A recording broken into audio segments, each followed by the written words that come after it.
everyone, Sandra Vail here at Homesteading Ways. And today we're outside because we're going to be making some pine needle tea. Now there are quite a few varieties of pine trees that grow all across the United States. And elsewhere of course too. And around here, I'm not sure exactly what type of pine this is. It looks like just a scrubby old pine to me.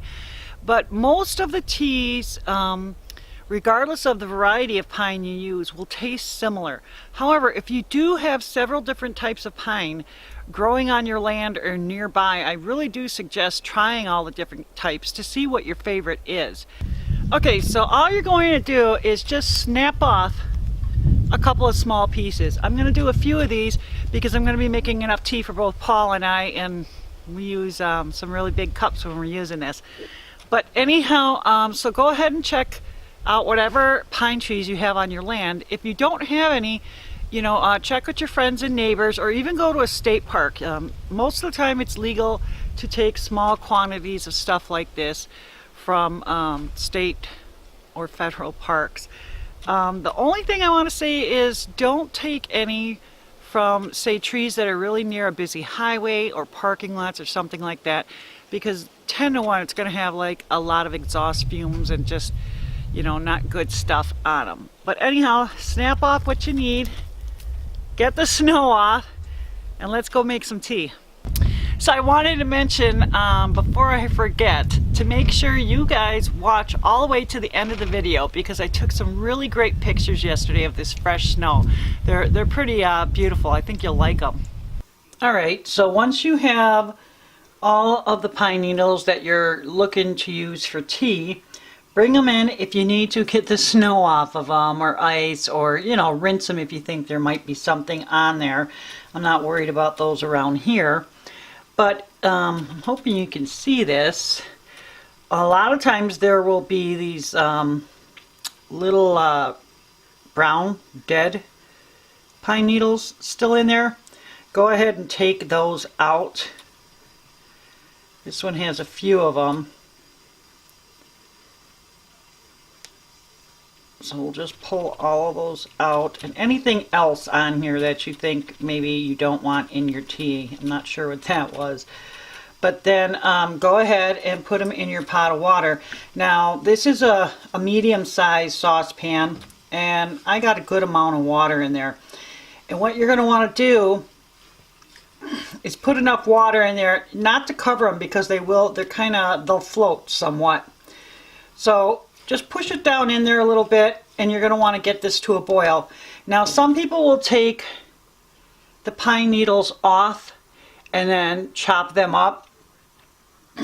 Well, I'm not that industrious here, so I just put the whole thing in there. And this is on about a medium heat, I'd say. So once it starts boiling, we'll get back to this pot. Alright, once you get it to a good boil, you're going to want to keep that boil going. So if you need to turn it down a little bit, go ahead and do that. But you don't want to simmer it. You want a good boil going. And you're going to do this for, I'd say, at least 10 minutes. It could be up to 15 minutes. And as you can see, once it gets boiling, it's really starting to soften this all up. And you want to boil it for a good amount of time. We're not used to that with, our regular tea and tea bags, but with the pine needles, you want to do that. I've done it for less time, and the flavor just really wasn't as good. And the reason you want to drink pine tea is, besides it having a really light, almost fruity taste, it's really good for you. It has 5 times the amount of vitamin C as lemons do. It has a high amount of vitamin A, and it's really great for your respiratory tract and your circulation. But when you're having colds and flus, it works really well to help calm those coughs, ease a sore throat, and it also will, it's an expectorant, so it'll help bring up any kind of mucus you may have when you're suffering with that kind of illness. It's overall just a really nice tea to make. Alright, so once you've had it boiling for a good 10 minutes or so, you're going to turn the heat off and put on the lid. You're going to let it steep for an additional 2-3 minutes, I'd say, because that way you will get all of the really good medicinal benefits from it. But I just wanted to also give you guys a word of caution. Pregnant women should not drink pine needle tea. And there are a few pine trees that are toxic. So I encourage you to research the trees in your area. I don't have any of those growing around here, and I will try to put a link down in the description box that you guys can check out. But offhand, some that are toxic, I think are the Ponderosa Pine, Balsam Fir, the Lodgepole, and Monterey pines.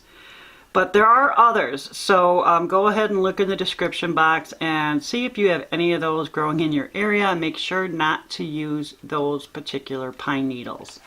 So once your tea is done steeping, you can go ahead and pour it. You can pull the pine needles out if you want. I'm just going to use this right here. Pour it in there. As you can see, it still looks like clear water, but it's really not. And when you get it in the cup, that's where you'll see the difference. So you can kind of see that darker color. It's kind of a combination of green and yellow. And then go ahead and add a little bit of honey to it, and it's a perfect warm drink. You can let this cool down and add ice to it if you want to drink it cold. It's really good. Now, if you happen to not have pine trees in your area, you can buy pine needles. Most health food stores sell them. Some grocery stores are now selling them as well, and you can always buy them online. Anyhow, I hope you enjoyed the video. If you did, thumbs up. That would be great. Subscribe if you're not already a subscriber. That would be great too. Follow us on social media. We're on Instagram and Facebook. It was nice talking to you, and you take care.